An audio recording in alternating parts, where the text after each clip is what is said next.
When we consider why people do what they do, we often look inward for answers, but the science of behavior posits that the most powerful explanations lie not within us, but entirely outside us, in the intricate ways we interact with our environment. This seemingly simple idea underpins a complex framework for understanding and even changing human action. Today, we're exploring the foundational concepts of this science, starting with the very definition of behavior itself. Ethan, how does a scientific analysis of behavior define something so seemingly obvious? That's a great question, Emma. While we use behavior loosely in everyday language, for scientific purposes, a precise definition is crucial because it dictates how we measure and analyze it. Building on B.F. Skinner's work, Johnston and Pennypacker, in their book, Strategies and Tactics of Behavioral Research, define behavior as, quote, that portion of an organism's interaction with its environment that involves movement of some part of the organism, end quote. It restricts our focus to the activity of living organisms and highlights that behavior isn't a static property, but an interactive process. So it's not just any activity, but a specific kind of interaction involving movement. What about things like being hungry or feeling anxious? We often think of those as behaviors, but your definition seems to exclude them. Precisely. Johnston and Pennypacker clarify that independent states of an organism, whether real or hypothetical, aren't behavioral events because they lack that interactive process. Being hungry or anxious doesn't specify an environmental agent the organism interacts with. Similarly, being blown over by a strong wind isn't behavior in this sense, because a non-living object would also be moved. It's about movement of the organism, affecting or being affected by the environment. That makes sense. So behavior is this dynamic interaction. Given that, the environment must play a central role. How do behavior analysts conceptualize the environment and its influence? The environment is understood as the full set of physical circumstances in which an organism exists. We describe specific aspects of it as stimulus conditions or events. A stimulus is an energy change that affects an organism through its receptor cells. Importantly, the environment influences behavior primarily through stimulus change, not static conditions. So when we talk about a stimulus being present, we often mean there's been a change, like the shift from silence to a tone sounding.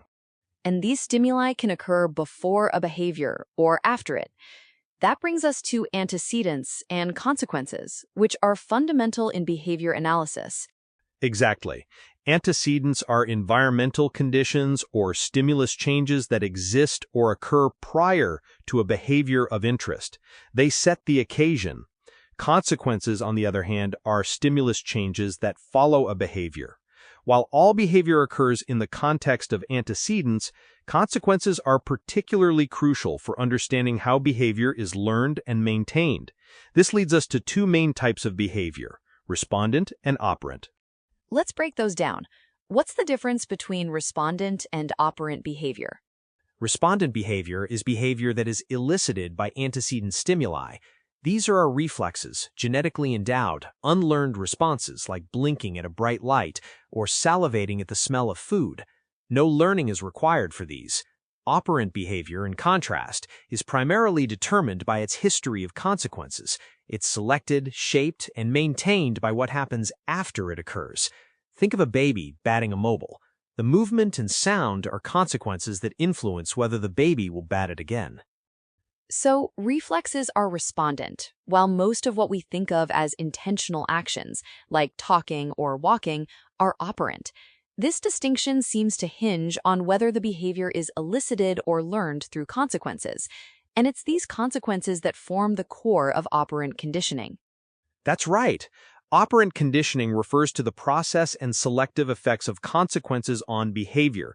If a stimulus change that immediately follows a response increases the future occurrence of similar responses, that's reinforcement. If it decreases future occurrences, that's punishment. These are defined functionally by their effect on behavior, not by how they feel to us. This is where many people get confused, especially with the terms positive and negative. I've heard negative reinforcement used to mean punishment, But that's incorrect, isn't it? It's a very common misconception. The terms positive and negative simply refer to the type of stimulus change operation, not whether it's good or bad. Positive means adding or presenting a stimulus, while negative means withdrawing or removing a stimulus. So positive reinforcement means adding a stimulus to increase behavior, like giving a child a toy for cleaning their room.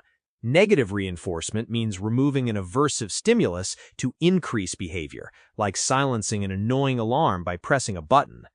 And punishment works similarly, but always decreases the future likelihood of a behavior. Exactly. Positive punishment means adding an aversive stimulus to decrease behavior, like a child getting a scolding for hitting a sibling. Negative punishment means removing a desirable stimulus to decrease behavior, such as taking away a child's video game for misbehaving. The key is always the effect on the behavior's future frequency. So, if I understand correctly, these consequences only affect future behavior, not the one that just happened. And they select classes of responses, not just identical specific actions. Spot on. A consequence cannot retroactively affect a behavior that's already occurred. It changes the probability of similar responses happening again under similar conditions. And reinforcement doesn't strengthen just one exact movement. It strengthens a response class, a group of topographically different but functionally similar responses that produce the same outcome. This allows for flexibility and adaptation, which is vital for survival. Furthermore, the immediacy of the consequence is paramount.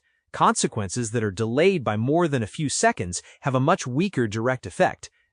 That last point about immediacy is fascinating, especially when we think about long-term goals or delayed gratification. And what about awareness? Does a person need to be aware of the reinforcement or punishment for it to work? Surprisingly, no. Operant conditioning occurs automatically. A person doesn't need to understand or verbalize the relationship between their behavior and a consequence for their behavior to be modified. This is known as the automaticity of reinforcement. Behavior is shaped by its consequences regardless of awareness. That's a powerful idea. Now, if behavior is so shaped by consequences, are all reinforcers and punishers created equal, or are there different kinds? There are two main types, unconditioned and conditioned. Unconditioned reinforcers and punishers function without any prior learning history. Things like food, water, and sexual stimulation are often unconditioned reinforcers, vital for biological survival. Painful stimuli are unconditioned punishers. Their effectiveness is a product of our species' natural evolution, or phylogeny. Conditioned reinforcers and punishers, however, acquire their ability to modify behavior through a process of learning by being paired with other reinforcers or punishers. Money, praise, or even a specific song can become conditioned reinforcers because they've been associated with things we already value. This is a product of an individual's unique learning history, or ontogeny. So, the principles of behavior are these fundamental laws, but how do applied behavior analysts actually put them into practice? That's where the distinction between a principle of behavior and a behavior change tactic comes in. A principle describes a basic, lawful behavior-environment relation, like reinforcement or punishment. It's an empirical generalization inferred from many experiments. A behavior change tactic, on the other hand, is a research-based, technologically consistent method for changing behavior derived from one or more basic principles. For example, reinforcement is a principle, but giving check marks in a token economy or providing contingent praise are specific tactics based on that principle. This all seems incredibly precise, yet human behavior often feels anything but. When the phone rings, for example, I pick it up. It feels like the ring causes me to answer, not some consequence. How do behavior analysts reconcile that with the idea that behavior is controlled by consequences? That's a classic example that introduces the three-term contingency, often called the ABCs of behavior analysis: antecedent, behavior, consequence. The ring of the phone is an antecedent, specifically a discriminative stimulus. It doesn't cause the behavior in the same way a reflex works. Instead, it signals that reinforcement is available if you respond. You answer because in the past, answering a ringing phone was followed by the consequence of hearing a person's voice, which is reinforcing. You've learned that a ringing phone is the occasion where answering is likely to be reinforced. So the reinforcement strengthens the antecedent behavior relation, not just the behavior itself. This is fundamental to understanding stimulus control. So the ringing phone doesn't force me to pick it up, but it makes it much more probable because of my past history of reinforcement. That's a crucial distinction. But even with the three-term contingency, human behavior is incredibly complex. What are some of the challenges in applying these principles? Skinner himself noted that, quote, behavior, human or otherwise, remains an extremely difficult subject matter, end quote. One challenge is the sheer complexity of the human repertoire. We learn an incredible range of behaviors, often combining simple skills into new, complex ones without direct instruction through processes like stimulus equivalence or contingency adduction.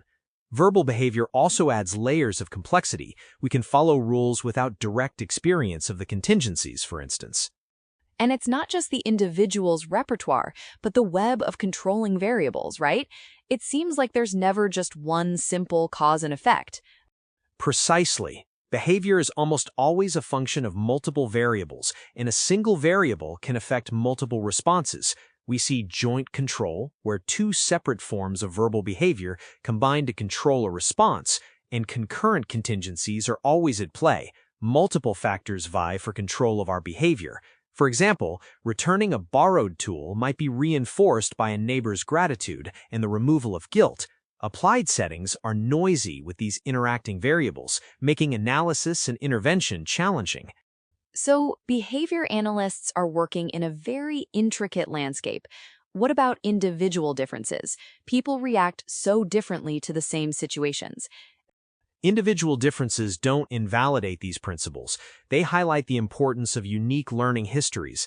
As Sidman eloquently stated, quote, among the most powerful sources of behavioral control are our individual behavioral histories, in each of us a web of such complexity that it tempts us to give up and claim independence, end quote. Because no two people experience the world exactly the same way, each of us brings a unique repertoire, shaped by our specific history of reinforcement, to any given situation. It seems daunting, then, to apply these principles in real-world settings with so much complexity and so many individual histories. Are there practical obstacles as well? Absolutely. Beyond the behavioral complexities, applied behavior analysts often face logistical, financial, socio-political, legal, and ethical barriers.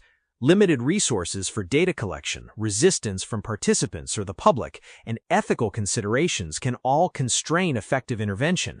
It means that meaningful change can take time and a lot of trial and error.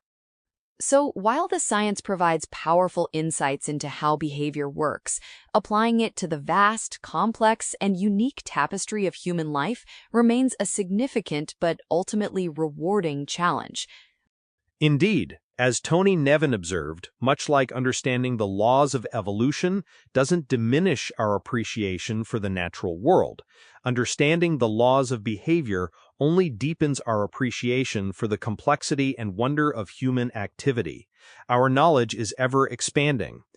If this discussion about the scientific analysis of behavior has opened your eyes to new perspectives, please share this episode with someone who would find it equally thought-provoking.